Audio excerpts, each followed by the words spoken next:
want me to fight. I don't think he wants me to fight in general, not just this particular rematch. I think he thinks that at 36 years old, I should be moving on to different things in this stage of my life. But that is a father worrying about his son.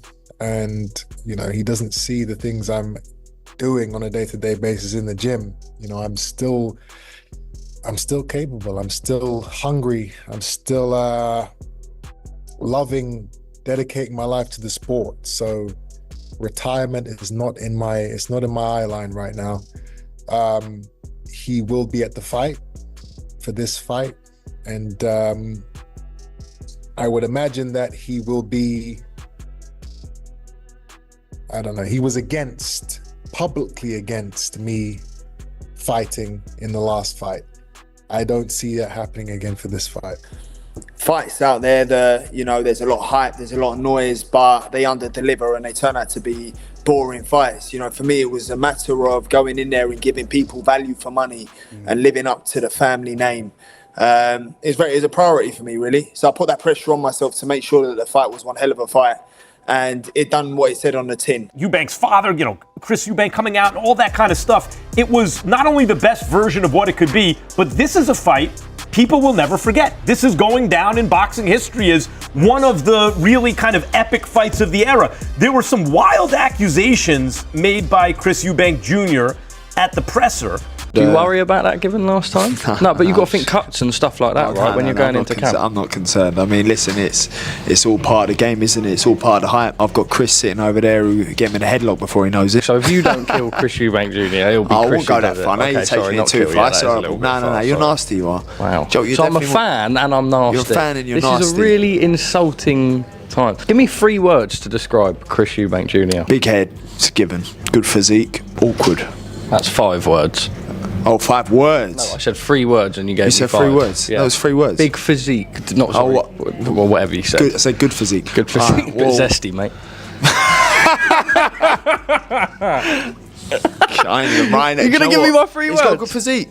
You're scared of me. The title says it all. Conor Benn's words drip with provocation, turning this feud into pure theater. Ben isn't just aiming punches, he's attacking pride. For fans, this is more than a fight, it's a war of respect and dominance that's already begun outside the ring. Flattered that you brought Bomac in, because I know you need it. And he's a great coach. You're a great coach, Bomac, and I've got love for you, mate, but you can't polish a turd. The gloves aren't the only thing being thrown here. The war of words is already at fever pitch.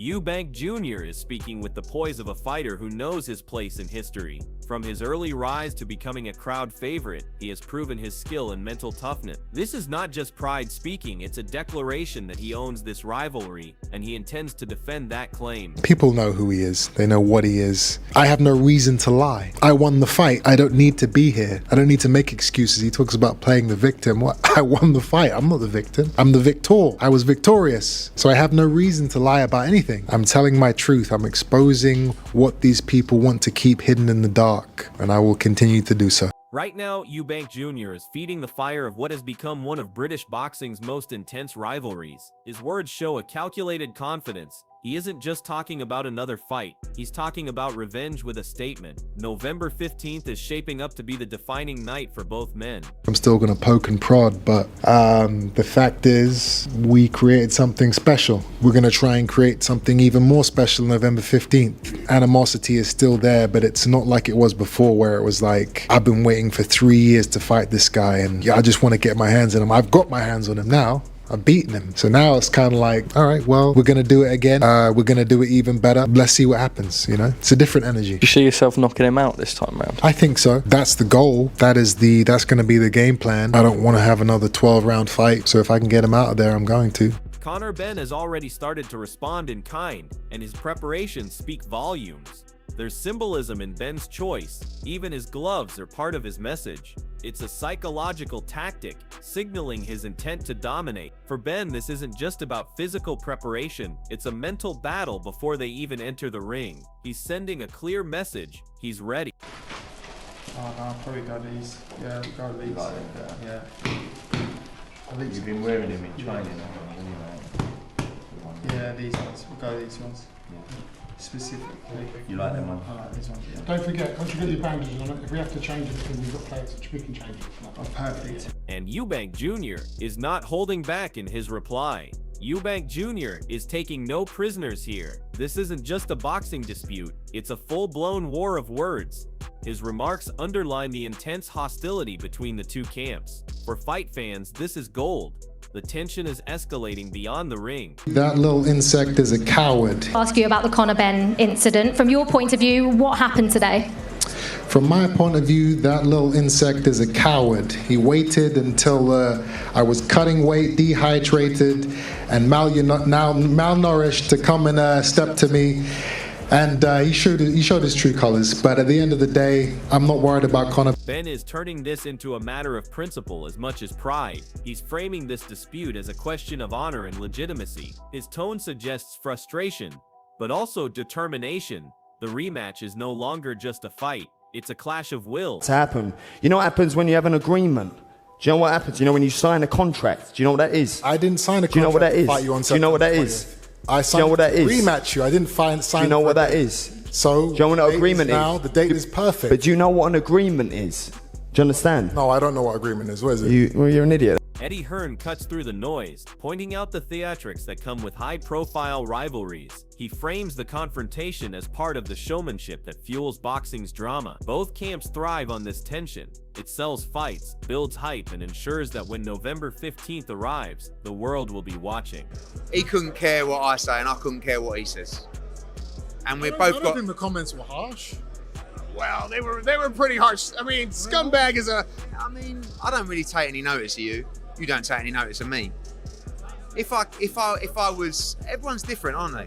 Like when he was saying it, I was actually laughing.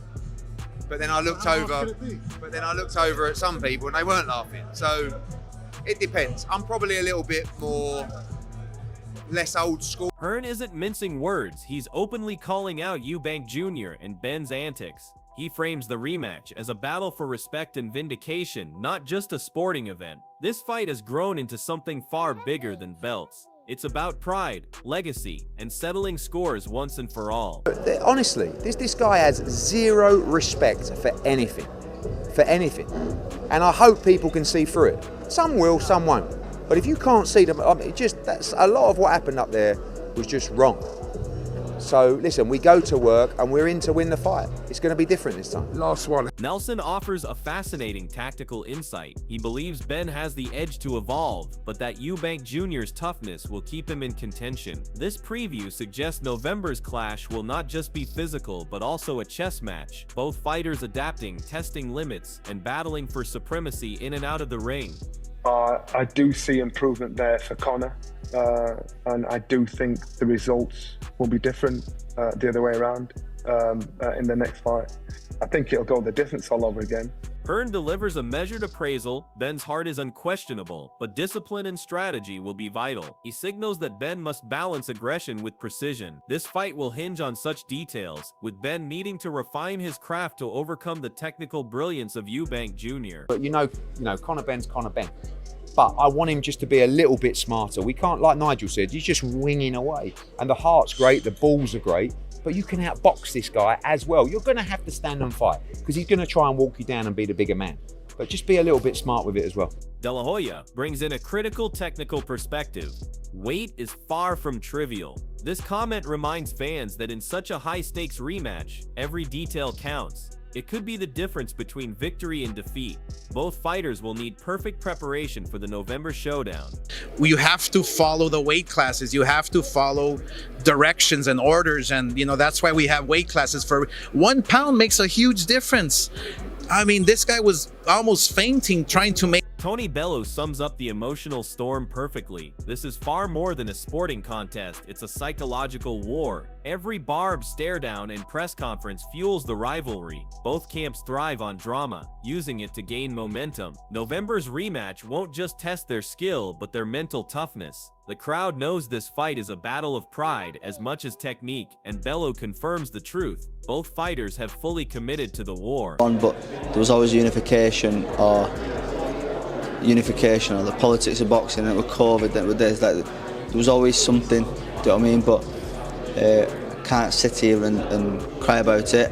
I've had a great run with Matchroom since the Foley fight. I fell short in the last fight, narrow margins, but I've got to do better, and I will do better Saturday.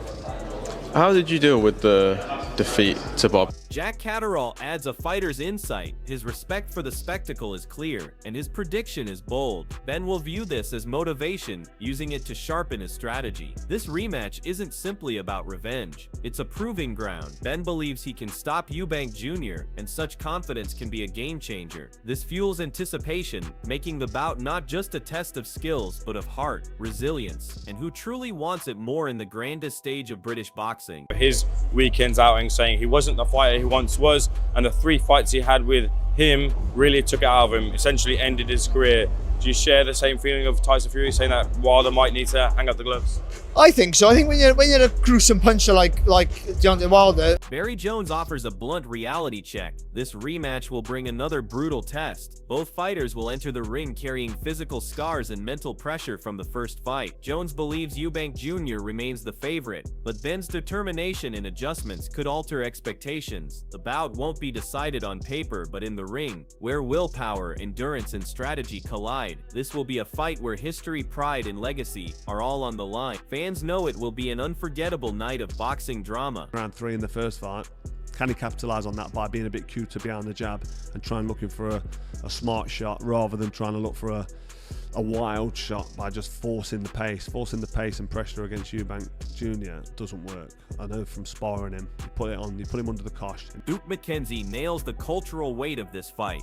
It's more than a bout, it's a generational spectacle. 3 generations watching speaks to how deeply this rivalry has gripped the UK boxing scene. It's not just about Ben and Eubank Jr., it's about inspiring the next generation of fighters and fans. This is a narrative that goes beyond skill. It's about legacy, pride, and setting an example of courage in the sport. The hype is real, and the stakes couldn't be higher. They're dads, let's get that right.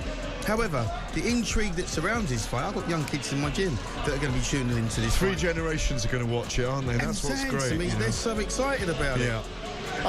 Carl Froch cuts to the heart of the matter for Ben and Eubank Jr. This fight is deeply personal. It's about settling scores, not just for titles, but for pride. Froch reminds us both fighters have a lot riding on this. Reputation, legacy, and big money. Ben seeks redemption. Eubank Jr. wants dominance. This is the ultimate test of who truly owns this rivalry, and the stakes are sky high. For fans, it's not just a fight, it's a saga unfolding. Waffle. Locked in. Waffle. I'm laying there in a gurney, oxygen mask on, and the car cannot move. They will not open the gates to let us leave. Now, who won't open the gates? Now, if this was a serious injury that I had sustained, that 20 minutes of being Chris, I want to know who wouldn't open the gates. It's important. That 20 minutes... You can't answer that, can you? Could have been... Eubank Jr.'s words drip with venom and conviction. This isn't just a rivalry, it's a battle for truth and respect. His statement cuts deep, painting Ben not only as an opponent but as someone hiding behind management and hype. Eubank Jr. is making it personal, declaring moral superiority alongside his physical dominance. His tone signals psychological warfare, a strategy to unsettle Ben before the bell rings. For fans, this sets the scene for an explosive clash where pride and insult intertwine. You know, I'm going to tell you right here and now, you ain't no champ. And you most definitely ain't no people's champ, so get that out of your head. You keep letting Eddie Hearn blow smoke up your ass and you're going to end up being even more of an embarrassment than he is. These men are not men of the people. They are pretending. They're pretending to be the good guys. Wolves in sheep's clothing, if you will. They will do anything they can. Here, Eubank Jr. delivers his unfiltered truth. His statement reflects confidence, finality, and defiance. He's not just defending a victory, he's framing it as a moral truth, dismissing Ben's claims entirely. This is psychological dominance, designed to plant doubt in Ben's camp. Eubank Jr. is cementing his stance as the man who decides narratives. For the fight, this means the rematch will carry even more psychological pressure, a battle of ego as much as skill. People know who he is. They know what he is. I have no reason to lie. I won the fight. I don't need to be here. I don't need to make excuses. He talks about playing the victim. What? I won the fight. I'm not the victim. I'm the victor. I was victorious. So I have no reason to lie about anything. I'm telling my truth. I'm exposing what these people want to keep hidden in the dark, and I will continue to do so.